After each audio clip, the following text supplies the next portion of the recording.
As is tradition on this channel, when a series ends, we take a look back at the players that made that particular series what it was, and I turn the decision-making over to you as you help take part in voting certain players, those particular special players that, again, made the series what it was, as you vote those players into our channel Hall of Fame to forever enshrine them as the players that we look back on this series fondly for. And we start things off with this Florida Panthers team, which, of course, ended their run with a Stanley Cup victory. And there were a lot of players that could have rightfully made it, in my opinion. But ultimately, it comes down to 4 different players that have made the channel Hall of Fame.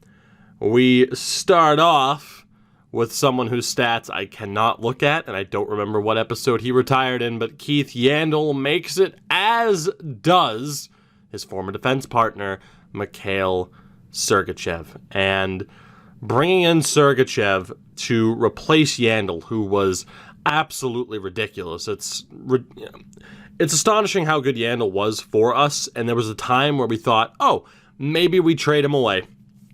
Maybe he's the right guy to move on from, or maybe we can keep him. And despite the fact that we did not win a Stanley Cup with Keith Yandle, out of the 4 Hall of Famers from this series, Keith Yandle had the highest voting percentage at 89%.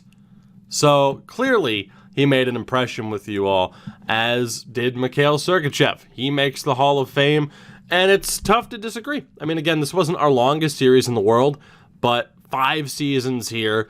You look at the absurd plus-minus, particularly, of course, in the 23-24 season. Now, again, plus-minus is not a great stat in real world, but you look at, once you get to extremes, if you're on a bad team, but you have a particularly bad plus-minus, that's kind of an indication.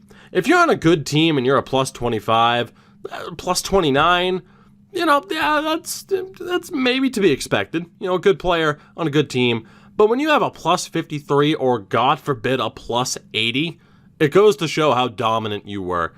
And Mikhail Sergachev was an incredibly dominant player for us in these 5 seasons. I mean, again, 3 seasons with at least 58 points out of those 5. And he wasn't exactly a power play specialist either. He logged an absurd amount of minutes for this team, hit like a truck, block shots. He was everything that you'd want in a defenseman. And in terms of the postseason production, I mean, 21 points in 24 games in the Cup winning here also speaks for itself. So Keith Yandle and Mikhail Sergachev are in, as is Jonathan Huberdeau. No real surprise there when you look at Huberdeau, one of the the stars of the team, expected to be here. And when we look over the 6 seasons that we had here in Florida, we were competitors, competitive every single year. Cup contenders every single year. 73 points at least for every single season. 3 90-point seasons. Carried this team. He absolutely carried this team as you would expect him to. Physical, the takeaway game, the two-way game for him was up there. And then again, a postseason performer every step of the way. 26 points in 23 games when we went to the Cup final in Season 1. Okay, maybe 2 points in 7 games wasn't great, but from there, he showed up in every single postseason, and in no greater fashion than when we won the Stanley Cup this past season. So Jonathan Huberdeau is the 3rd out of 4, and as expected, it's not Alexei Heponiemi. I'm sorry to have to make that joke at Alexei Heponiemi's expense. Sasha Barkov is your final channel Hall of Famer from this series, and, him and Huberdeau leading the way, not surprising. 4 80-point seasons, hit 99 points at one point in time. Playoff-wise, hit or miss. Spectacular in the year that we lost in the final. Meh. Great, pretty good, great, phenomenal along the way. One of the two players, along with HUBERDEAU, where it's like, okay, if we're going to be successful, it's going to be because Sasha Barkov's as good as advertised. And ultimately, he was. So it is Barkov, HUBERDEAU, SERGACHEV, and Yandel making it to the Channel Hall of Fame as Florida Panthers. And now we jump over to the Russian series. Of course, we were not able to end this series off the back of a Stanley Cup victory, losing to the Toronto Maple Leafs in the Eastern Conference Final, but of course we had won the year before. In this series, we have 5 Channel Hall of Famers, and there was a little bit of controversy because I forgot to list somebody in the polls. And that's because he was sent down into the system at the end of the season, and I forgot to look for him.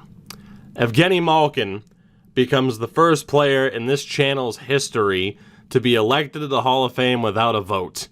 But the way the comment section spoke up for him made it a very easy decision to make. 2 90-point seasons in his late 30s once he was here.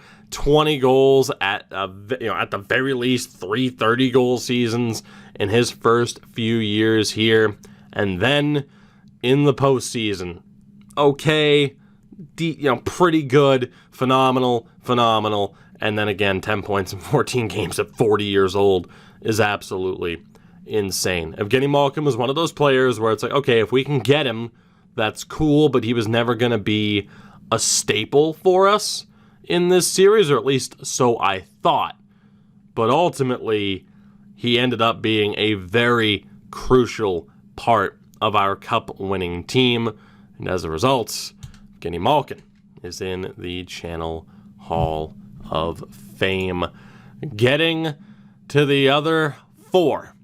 And we start off with the goaltender, Yaroslav Askarov. It was mentioned in the comments section a few episodes ago, maybe a little bit longer. I think it was when we won the Stanley Cup, that I said from the first draft that if we were going to find success in this series, it's because Yaroslav Askarov was going to be the goaltender that we needed him to be. And ultimately, he was that. Career .914 save percentage in the NHL, 170 wins in 275 career games with 17 shutouts. But it was the postseason performance, and it was a bit shaky. Right here, I had my doubts. Here, those doubts continues. Definitely had my doubts here. But the cup-winning year, he was tremendous. Absolutely tremendous. And clearly you all agreed, as, he lived up to the hype. He was only our starter for 4 seasons. 3 of those 4 seasons, he won at least 41 games, which is, again, phenomenal. Yaroslav Askarov is a Channel Hall of Famer. From there, we move to the forwards, and there are 3 of them. No defenseman made it. Provorov, Sergachev, even Nikita Zadorov. No Channel Hall of Fame defenseman from this Russian series, which perhaps isn't surprising, given that, in theory, limited options. I mean, with Provorov and Sergachev, you might have expected it, but that's not how it went down. Essentially, we can build a line out of this trio, and we start off with Ivan Barbashev. Ivan Barbashev is a Channel Hall of Famer. It was close, but he made it. And we talked about him a lot in terms of what he brought to the team, how well he performed. We constantly compared him to Trenin, but the consistency that he brought to this team, 50 to 70 points, a minimum of 50 points as a middle 6 winger, middle 6 center. It was just all about consistency with Barbashev, and he was a player where absolutely we would not have won the Stanley Cup without him being the player that he is. And again, that steady presence that he brought to this team. And again, 19 points in 21 games in the Cup run. Not too shabby. And again, you look at him in the postseason. I mean, one disappointing postseason run. 7 points in 16 games the year before we won the Cup.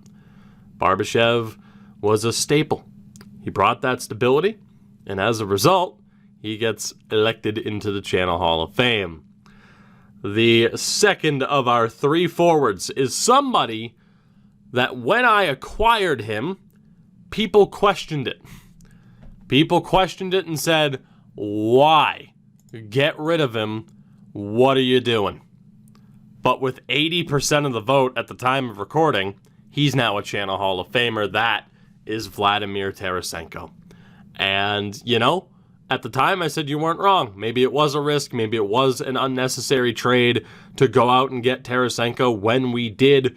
But ultimately, it worked. I mean, you can see there the 19 games, 20 points. That was when we acquired him. He was great for us from the get-go. 76 points, back-to-back 90-point seasons, and then a minimum of 64 points. He was tremendous for us. And again, there are so many different superlatives you could use. But for all the doubts when we had first acquired him, he put them to rest in the playoffs. He was super consistent, especially in the cup-winning year. He was that stable presence that we needed. Again, that veteran leadership. We did not win with Alex Ovechkin, but the veteran leadership from the likes of Tarasenko, from Malkin, of course, Evgeny Dadonov on this team. Tough to say that Tarasenko, he was a key piece to this team eventually winning the Stanley Cup, and as a result, he is a Channel Hall of Famer. And that brings us down to the final man, the final member of this Hall of Fame class representing this Russian team. And it is Vitaly Kravtsov with the highest voting percentage amongst any player in this series. And you talk about players needing to be just as good as advertised. Come on. Outside of a slow rookie season, 37 points but 20 goals, he never looked back. Good for 70 points, 4 80-point seasons, 587 points in 642 games. You can see from the plus-minus, there were some rough years where he was still carrying this team in the playoffs, fairly consistent. A couple of, this postseason run in particular is a bit rough, but the cup-winning year, of course, he was on point. The entire team was.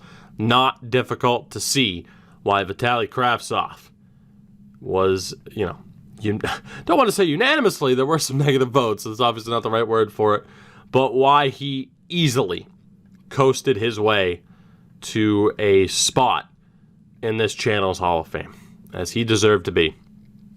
And again, he is the final member of the Hall of Fame class. So there you have it. The Panthers series and a Nation United, a Russian edition, officially come to a close as we take a look back at the names that made those two series what they were, for better or worse.